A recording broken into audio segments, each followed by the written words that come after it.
बघा, बाबासाहेब पाटील नावाचा जो सहकार मंत्री आहे हा खरं तर अजितदादा पवारांचा हा माणूस आहे आणि शेतकऱ्यांबद्दल एवढं असंवेदनशील वक्तव्य करणं खरं तर ह्या राजकारणी लोकांना शोभत नाही.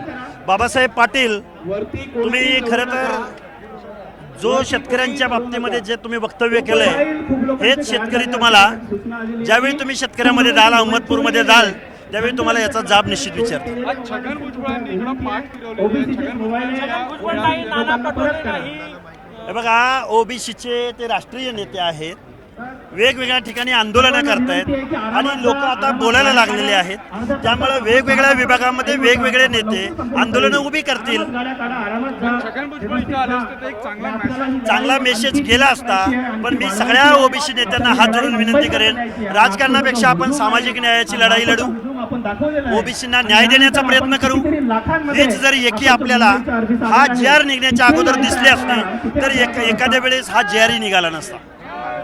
सर, सामाजिक सोडून राजकारण होतं, आजच्या मोर्चाची गरज नव्हती, नुकसान झालेलं नाही ओबीसी समाजाचं. नाही, बबनराव तायवाडेंना JRचा जर वेगळा काय अर्थ कळला असेल तर बबनराव तायवाडेंनी आमच्या समोर यावं.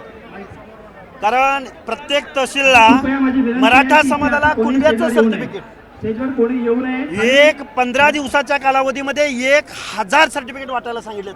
आणि कसं नुकसान झालं नाही? अहो तायवाडे साहेब, खरोखर तुम्हाला आम्ही नेते मानत होतो, काय बोलताय तुम्ही? कसा नुकसान झालं नाही बरं? अरे बलुता आलुता भटक्या विमुक्त जाती जमाती या राज्यकर्त्या जमातीच्या स्पर्धेमध्ये टिकणार आहेत का?